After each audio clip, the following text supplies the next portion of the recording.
Seth Godin, Purple Cow. Transform your business by being remarkable.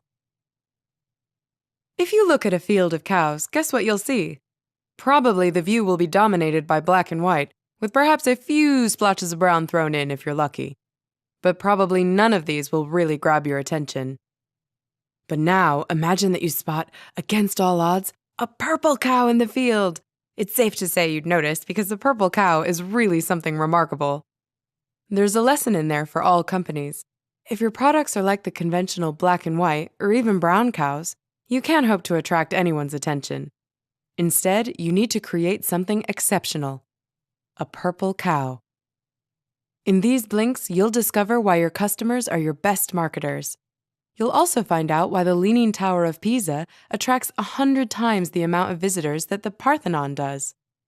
Finally, you'll understand why, sometimes, being ridiculed can be a good thing. Blink number 1.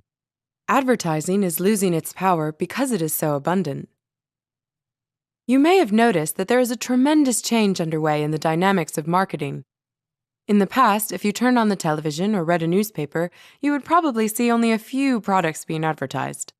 This rarity made those products seem automatically trustworthy. Today, however, countless products are being advertised in countless ways, so the consumer is overwhelmed with advertisements. This has made capturing the consumer's attention almost impossible. This is due to the fact that people are simply too busy to recognize and focus on all the advertising around them. An illustrative anecdote of this is provided by the author. Once, at a nice hotel, he asked a few people around him reading a newspaper to name 2 companies with full-page advertisements in the paper. No one could remember even 2. This obliviousness stems from the fact that consumers ignore marketing unless it meets their exact needs. After all, you wouldn't really take notice of car ads unless you needed a new car. This also means that traditional advertising in mass media is becoming less effective. Say your company buys a television ad. A mass of people will see it, yes, but only a fraction of that mass actually wants your product. And only a fraction of those people is willing to actually pay attention to your advertisement. Finally, only a fraction of this last subset is actually willing to buy your product. Imagine you're launching a new brand of pain relief medication and want to advertise them. The trouble is, there's already a multitude of pain relief brands available. This means you need to overcome 3 obstacles. First, you need to find consumers who want a pain reliever. Second, from this group, you need to find those consumers who aren't happy with the current options. Finally, you need to find the people who will actually listen to what you're saying and buy your product.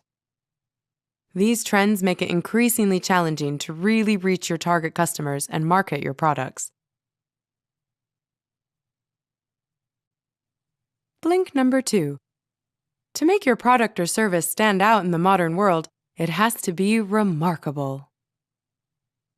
As we saw in the previous blink, the dynamics of advertising are changing. Looking back at the history of advertising, we can discern 3 distinct periods: before, during, and after advertising. Let's take a closer look at each. Before advertising.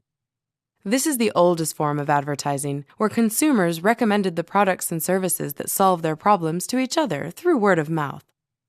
For example, people might have talked about the best vegetable seller on the market square, driving more and more customers to her stand. During advertising. In this era, advertising worked like magic. The more you advertised, the more your sales would increase.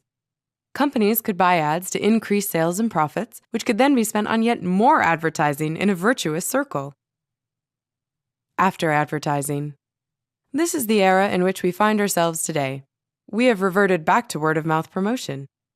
These days, social networks like Twitter and Facebook mean that word of great products and services can be spread very quickly. In this new era, there is so much choice in products out there that it is not enough to satisfy the customer's needs. To truly get attention, you need to be remarkable. To get your product or service to stand out in the market and be immediately noticeable, you need to make it a purple cow, something different and eye-catching. The marketing that goes into this is called remarkable marketing. A great example of a purple cow is the new Volkswagen Beetle.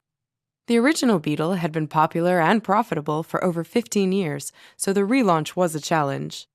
It turned out to be a great success, though, because its distinctive shape and attractive colors made it stand out from the other cars in the street. Also, great reviews and word of mouth spread its fame even further. Blink number 3. Today, taking risks is a safer strategy than avoiding risks altogether. No doubt you've seen a lot of remarkable products and services out there, so you know there are many different potential ways to achieve this. Most companies, though, are reluctant to explore ideas for becoming remarkable because they're afraid of trying something new. To succeed, you must overcome this fear because there is no place for boring products in the modern market. In a crowded marketplace, not standing out is equivalent to being invisible. Consider the Buick. It has always been a boring car, where the manufacturer has clearly opted not to take any risks with the design. Consequently, it has never sold particularly well. To illustrate the importance of standing out, whatever your field, consider the example of Andrew Weil.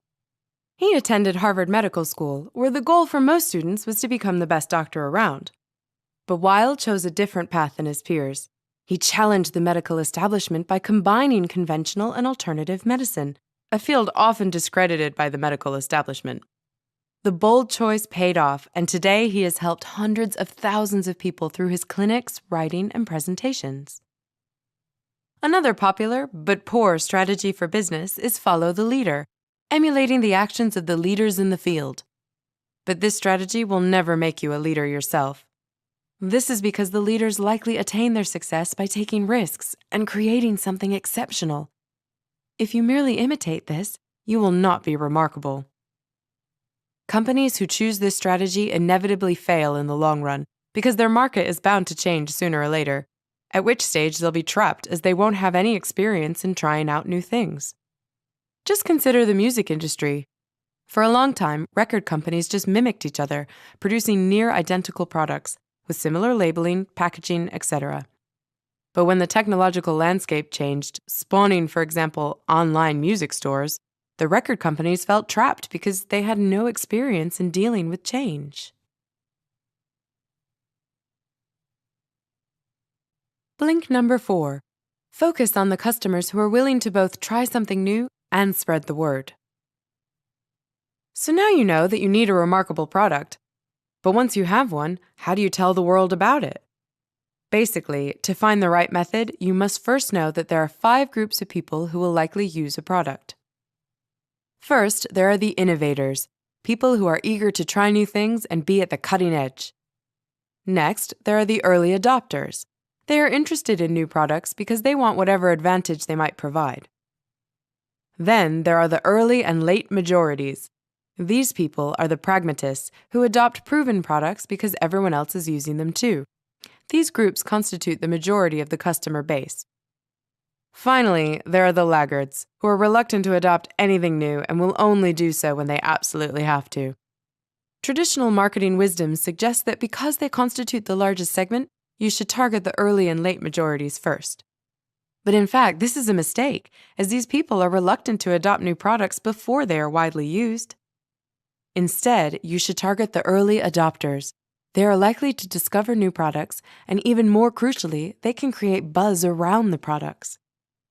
This means you should design your product so it attracts early adopters and helps them spread the word. As an example, consider digital cameras. They are more convenient and cheaper to use than traditional film cameras. So how would you market them? First, you should target your marketing at technology enthusiasts and professional photographers, because they constitute the early adopter segment. This means they will appreciate your product's benefits and convince others to use it as well. They could win you customers from the other segments. To understand how you can encourage people to spread the word about your product, ask yourself questions like, how effortlessly can people recommend your product to others? And, does your target group talk about the products they like?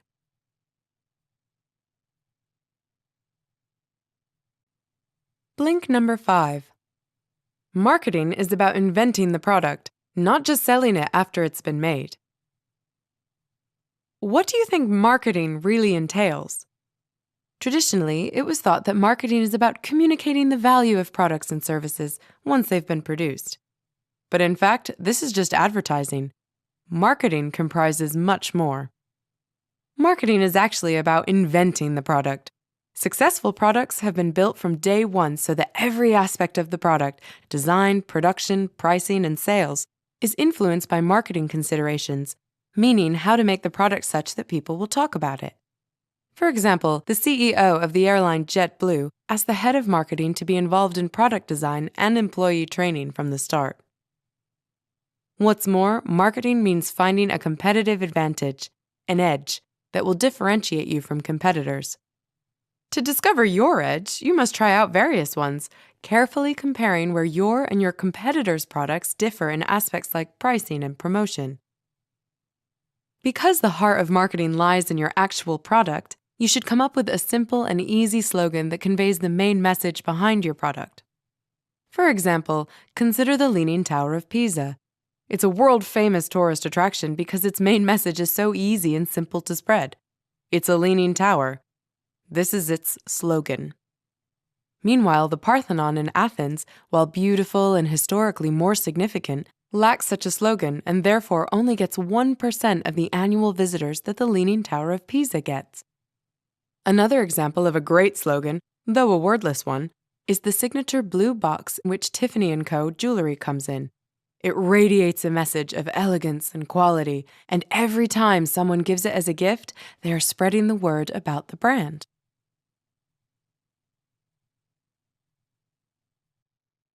Blink number 6. Market to the people who are looking for your solution to their problems, and measure the efficacy of that marketing. As you've already no doubt surmised, the majority of advertisements today are ineffective.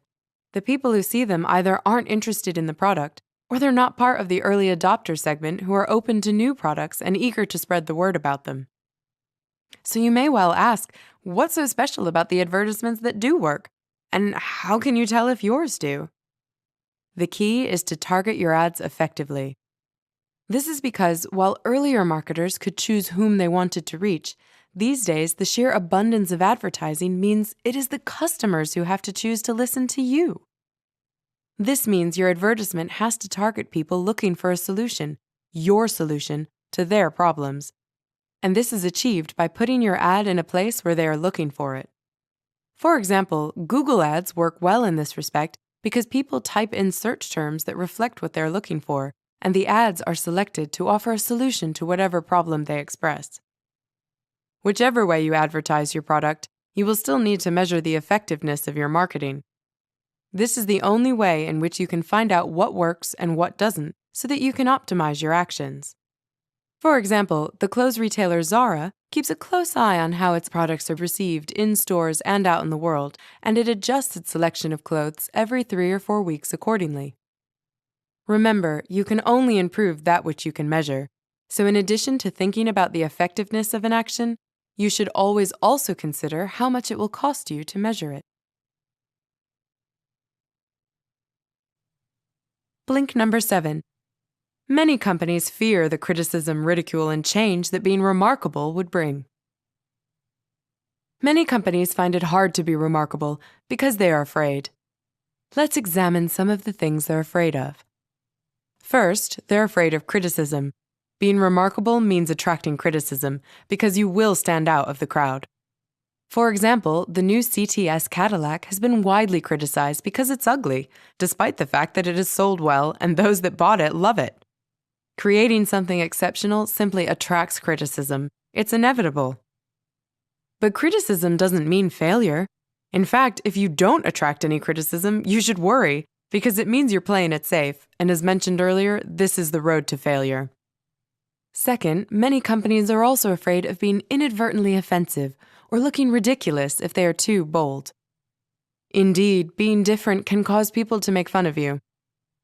But even if someone does ridicule your product, their ridicule itself can become famous, thus further spreading the word of your product. But being offensive or outrageous isn't something you should knowingly strive for, as it only works on occasion. What's worse, it can create a scandal, which will create negative word of mouth. not what you want. Finally, perhaps the biggest fear most big companies have concerning creating purple cows is that it would require them to radically transform their existing infrastructure, for example, their factories. After all, once you understand what will be the thing that makes you remarkable, you will need to do whatever it takes to achieve this, and this often means big changes. A prime example of overcoming this fear can be seen in Brad Anderson, the CEO of electronics retailer Best Buy. To differentiate his company from competitors, Anderson totally changed the way the company worked, starting with selling what customers wanted to buy rather than what the company wanted to sell. This paradigm shift resulted in big changes to the infrastructure the company had heavily invested in earlier.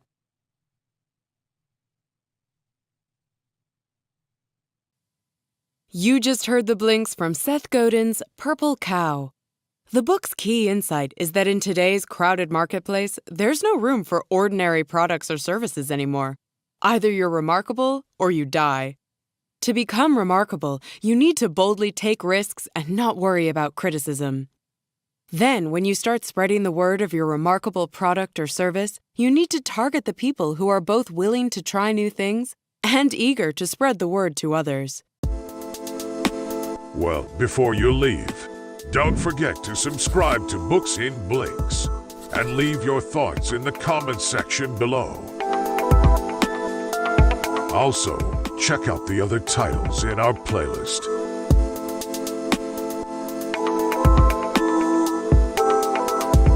I'm Pedro from Books in Blinks, and I hope to see you here again.